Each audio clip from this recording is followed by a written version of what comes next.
लेकिन वो मुझसे मिलने के लिए बड़े ललायत रहते हैं, कहते हैं यार तुम बता तूने क्या किया। तो मैं उनको बताता हूँ यार मेडिकल टूरिज्म किया, कैंसर की मेडिसिन लॉन्च कर दी, 5 कंपनी इस्टेब्लिश की, ये फला फला कंपनी है, फाइजर का जो मेन वो है वो हमें मिलने आते हैं, या प्लानिंग प्रोडक्ट ये वो। तो मेरी जब वो स्टोरी सुनते हैं ना तो वो 1-1.5 घंटा तो मेरा प्रोफाइल ही चल रहा होता है, तो वो बहुत एक्साइटेड हो यार तूने सही किया। मेरा कंसल्टेंट मुझे कहता है यार you have turn the table, हम तो यही चैम्बर कर। मेरा कंसल्टेंट कह रहा है जिसका 20-25 साल का एक्सपीरियंस है, वो मुझे कह रहा है यार you have turn the table. मतलब तुम कैसे सोचते हो, तू बता यार धंधा क्या करना है, मुझे तेरे साथ बिजनेस करना है। मैं कहा सर आप नहीं कर सकते। कह रहे वो क्यों? मैं कहा आप जब तक खून ना देख लो रोज तो आपको मजा ही नहीं आता, आप कहां से इसको कहां छोड़ पाओगे। आप छोड़ना नहीं है, लिमिटेड दायरे में रखो, लेकिन आपको तो 4-5 सर्जरी रोज करनी है। तो आप कुछ ऐसा काम करें जिसमें आप एडवाइजरी पे रहना, मैं जमाऊंगा धंधा कैसे करना है। तो we are working on one project. अरे अगर उनको ये पता है कि ये मेरा स्किल है, तो आपको अगर ये पता है ना कि ये मेरा स्किल है, अंदर से मैं कौन हूं, अंदर से आप एंटरप्रेन्योर हो, अंदर से आप सेल्समैन हो, अंदर से आप कौन हो, वो अगर कोर आपको पता है ना, जब जब टेंशन या आपकी लाइफ के अंदर कभी भी फाइनेंशियल दिक्कत आए ना, उस कोर को पकड़ लेना। दुनिया में बहुत सारी अपॉर्चुनिटी घूमती है, उसका मतलब ये नहीं है पैसा कमाने का मौका तो पैसा कमा लो। कैपेबल हो, कैपेबल आप उस काम के लिए हो जो अंदर से हो, वो रिफ्लेक्स में है, वो कोर में है। आज आपको पता है आप में से कितने लोगों को लगता है कि जो पैसा आपको कमा लेना चाहिए आज के नॉलेज के हिसाब से, उतना या उससे ज्यादा पैसा हम कमाते हैं? कोई है? कोई हाथ खड़ा करके कहे कि जो मुझे अपनी कैपेबिलिटी जो मेरी है उसके अकॉर्डिंगली अगर उसको मॉनेटरी कन्वर्जन करें, जितना पैसा मुझे कमा लेना चाहिए उतना मैं कमा लेता हूं या कमा लेती हूं। आप ऐसे है? अब मेरा सवाल आपसे ये है कि ऐसा क्यों है? जिसके लिए आप कैपेबल हो वो पैसा क्यों नहीं कमा रहे आप?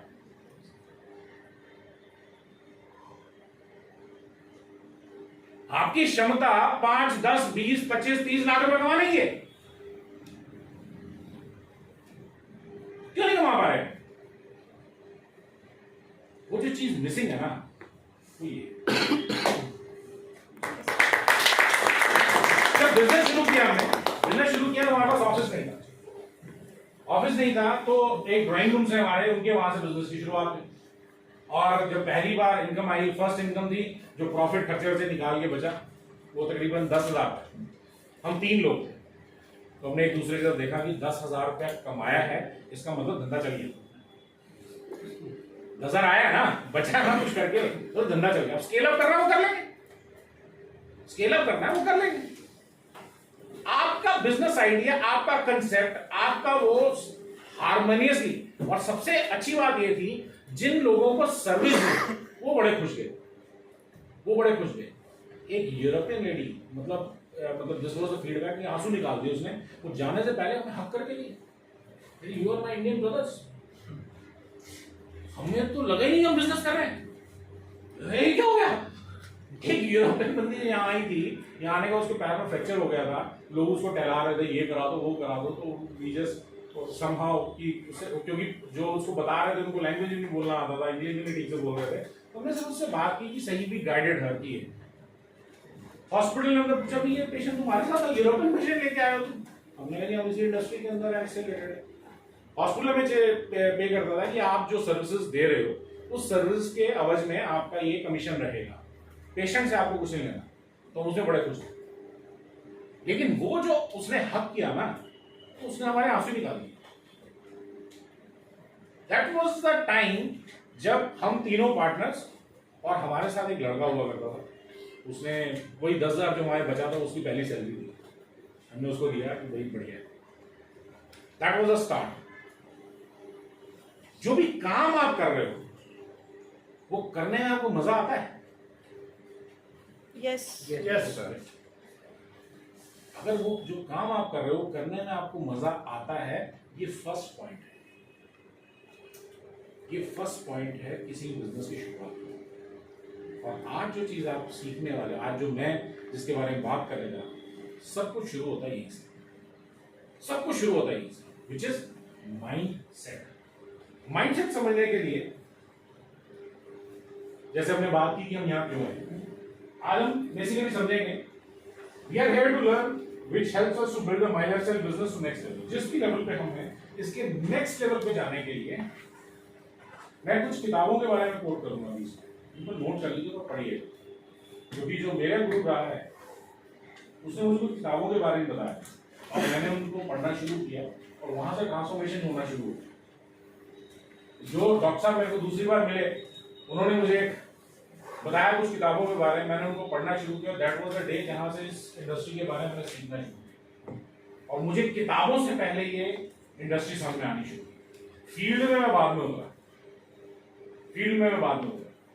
और अभी जो इस इंडस्ट्री के अंदर आया तो मुझे लगा कि नेटवर्क मार्केटिंग का भविष्य इंडिया में नहीं है, मेरा ये मानना था। इंडस्ट्री बहुत सॉलिड है, क्योंकि जिस भी कंट्री में मैं इस इंडस्ट्री में मेरा पीछा नहीं छोड़ा। मैं यूरोप गया, स्लोवाकिया गया, जो मुझे रिसीव करने आया, जो टैक्सी कैब चला रहा था, वो यंग लड़का था। He was a network marketing उसने शुरू किया था। ही सेड कि sir I will drop you then I have a class. मैंने उससे पूछा कि आप स्कूल पढ़ते हो? अरे नहीं, I am a direct seller. मैं फिर सोचा भाई ये वो छोड़ के आया तो फिर वही डायरेक्ट सेलर। उसने कहा I would like to propose you some idea. तो उनका कुछ हुआ था, मैंने सुना बड़ा अच्छा, और वो इंडिया भी आते हैं अपना प्रोजेक्ट वगैरह करते। ठीक है, मैं सिंगापुर गया। सिंगापुर हम खाने के लिए जहाँ बैठे तो मेरे पीछे कोई शख्स बैठे होते, दो बातें कर रहे थे। तो मैंने अपने पार्टनर को कहा, मैं ये भी वही है। यार आप कैसे पता? मैं कहा सूंघ लेता हूँ दूर से। ऐसा होता है ना, अभी कोई दो लोग से जोड़ के समझा रहे हैं और कहीं गोला बनता हुआ हाथ नजर आ जाए तो हमें तो वैसे पता लगता वही है, राइट? वहां सिंगापुर में वो शख्स हुई, जब उसने देखा कि मैं उसको कान लगा के सुन रहा हूँ तो ही सेड कि sir I would like to have your some minutes if you are free then we can talk. हाँ इट्स ओके। सुनने में क्या जा रहा है, अपन तो एक्सप्लोर करने गए थे। वहां सिंगापुर में आपकी दोस्ती हो रही है और क्या चाहिए। तो ये सबसे बेहतरीन तरीका है, किसी कंट्री में जाओ, नेटवर्कर ढूंढ लो, वो आपको घुमाएगा भी और दोस्ती भी करेगा। ये मैंने बहुत किया। आई वेंट चाइना शंघाई गए। शंघाई में जल्दी चाइनीज पसंद नहीं करते हमें, उनको अगर एक खून माफ हो तो ज्यादा पहले हम नहीं करें। सही बात। लेकिन उनसे अगर दोस्ती हो गई फिर उनके अगर दोस्त भी कोई नहीं, उनके दोस्त भी कोई नहीं। विमेन एम्पावरमेंट तो हम यहाँ मतलब पता नहीं क्या बोलते रहते हैं। जो रियल एम्पावरमेंट है ना, वहां पे जो मैक्सिमम बिजनेस, जो बड़ा बिजनेस चलाती है वो फीमेल चलाती है। मैक्सिमम बिजनेस फीमेल चलाती है। आप उनका नेगोशिएशन करके देखो, धज्जियां उड़ा के रख देगी आपके। उनके जैसा नेगोशिएटर नहीं है। मुझे एक फीमेल ने कहा, doctor Arun show me the money I dance. Show me the money. वो पहले ही जानती है कि तेरा बैंक बैलेंस कितना है, तू मेरे साथ बिजनेस की बात करना है, बैंक बैलेंस कितना है। हम इतराते हैं यहाँ पे पूछने से, बड़ी स्ट्रेट फॉरवर्ड है। कितना पैसा? How much you are planning to spend in this country? मैं 10 lakh. Okay, you are my friend, now tell me what you need. वो इधर उधर नहीं घुमाएंगे। मैं स्लोवाकिया से हम गए आपका जर्मनी के अंदर एक बंदे को टूटी फूटी इंग्लिश आती थी। He was again part timer networker.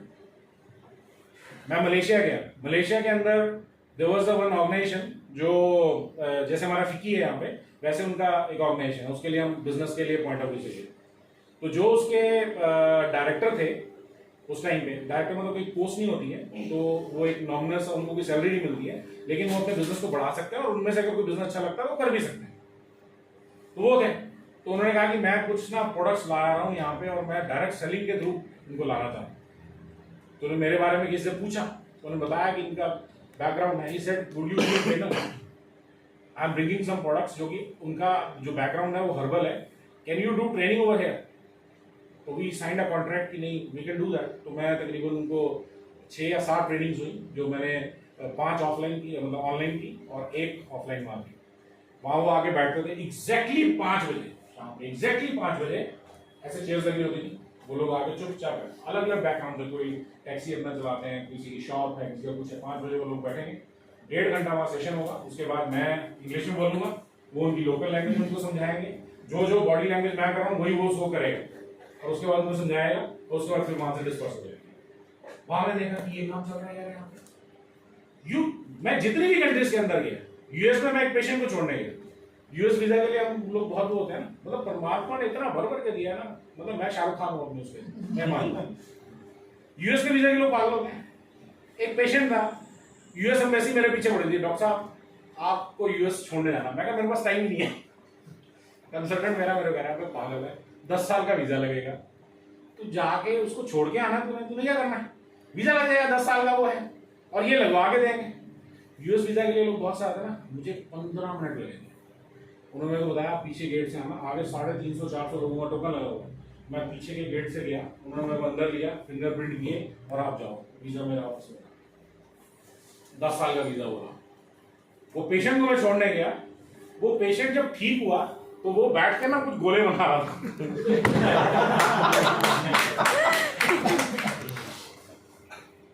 He gave me the vision। ये बात मैं कर रहा हूँ जब मैं आज से 10-12 साल पहले की, उसने मुझे विजन दिया इंडस्ट्री का रूप क्या है वहाँ पे। He said in my country, if you will see a youngest achiever who is a multi-billionaire, not millionaire, multi-billionaire, वो इस इंडस्ट्री से, जिसके पास बाप दादा का पैसा नहीं है ना, और अगर वो मल्टी-बिलियनर बना है वो इस इंडस्ट्री से, वो कहीं ना कहीं डायरेक्ट सेलिंग से, क्योंकि और कोई तरीका ही नहीं है, और कोई तरीका ही नहीं है। और ये लोग वो नहीं है जो अखबारों में आते हैं, ये लोग बड़ी प्राइवेट लाइफ जीते हैं, इनके अपने चार्टर्ड प्लेन्स हैं, इनके अपने आइलैंड्स हैं। ये दुनिया, ये जिन लोगों को आप अखबारों में देखते हो ना, सो कॉल्ड सेलिब्रिटी, ये खोखले लोग हैं, इनको करना पड़ता है हवा बनाए रखने के लिए कि हम हैं, एग्जिस्ट करते हैं। जो एक्चुअल वेल्दी पीपल है वो सामने कभी नहीं आते हैं। आप सोच के देखो, एमवे जिसने 80-90 साल पहले किसने किया होगा, वो जो फर्स्ट बंदा होगा उसका वर्थ क्या होगा, वो कभी दिखा आपको? कभी नहीं दिखेगा। वो ग्रैंड कन्वेंशन जब होते हैं तो वो आते हैं हाथ हिलाने के लिए, आंटी को बोलेगा भी कुछ नहीं, वो बताएगा भी मैंने क्या पैसा कमाया, जरूरत ही नहीं है। तो अभी तो इंडिया इसका फाउंडेशन देख रहा है, तो that's why I was very much strong. Asian network के एक बांग्लादेश हम गए, बांग्लादेश के अंदर हम एयरपोर्ट पे थे, एक शख्स बहुत सोफिस्टिकेटेड हाईली क्लास ओमेगा की वॉच, मतलब दिख रहा था कि यार चलता फिरता ब्रांड है, वो शख्स होता। तो ऐसे ही बात करने लगे तो वो खड़ा होता था हैट सा लेके, तो उसको कुछ ट्रबल हो रहा था, तो वो पूछ के ना उसने हमारी तरफ इशारा किया कि I don't know when these people will change, अपनी कंट्री के लिए क्या है। तो वी सेड कि थिंग्स हैपन सर। ऐसी बातचीत शुरू हुई। सो मैंने उससे पूछ लिया, मैं क्या उसमें ना एसीएन का यहाँ लगा हुआ था, तो एसीएन मैंने कहीं देखा था, उनके प्रोडक्ट्स हैं ब्रिटिश जो गैस, ब्रिटिश टेलीकॉम ये प्रोडक्ट है उनके। तो एशियन का वो लगा हुआ, मैंने उसको देखा, तो मुझे डाउट हो, मैं क्या व्हाट यू डू सर, हम डार्क सर, उसके वीडियोस भी मुझे नाम नहीं मालूम हो रहा है। तो ही सेड, तो मुझे ओवरऑल मैं जहाँ भी गया ना इस इंडस्ट्री ने मुझे फॉलो किया। मैं जब यहाँ फिर वापस आने के बाद वो और दीदी ने जब काम किया, तब तक मुझे लगता है इंडिया में इसका आगाज हुआ नहीं, अभी उसका फाउंडेशन स्टोन और ये सब कुछ होना बाकी है, लेकिन मना नहीं कर सकता था, इस वजह से बिजनेस करना है। आज जो आप सीखने जा रहे हो ये उन्हीं के प्रैक्टिकल एक्सपीरियंसेस हैं। 1 साल तक इस बिजनेस को मैंने पलट के नहीं देखा, मेरे पास टाइम ही नहीं था। आई वाज ट्रैवलिंग, साल के अंदर 6 महीने आई वाज ट्रैवलिंग। मेरा ये प्लान था कि सेकंड एक्सटेंशन होगा, उसके बाद फैमिली को लेकर अपने उधर सेटल होगा, ये मेरा प्लान था। फरवरी में we were suppose to travel, फरवरी 2020 के अंदर we were suppose to travel, लेकिन मोदी ने कहा कि एक दिन घर पे रहना, फिर उसके बाद उन्होंने ये भी पलट दिया। तो मेरा बैट ही मेरा, बॉल भी मेरी। तो अभी सब घर ही रहेंगे। एनी हाउ वो हुआ और उसके बाद सब कुछ चेंज हो गया। मई 2020 के अंदर दीदी का फिर फोन आया। दीदी हर महीने फोन करती, हर महीने फोन करती थी, बातचीत पूछती थी, हाल चाल। ऐसा नहीं है कि बिजनेस में वैसे भी। तो मुझे कहते भैया क्या कर रहे हो, आज क्या बनाया, मैं ये बनाया। यार मैंने बैंगन डिफरेंट तरीके से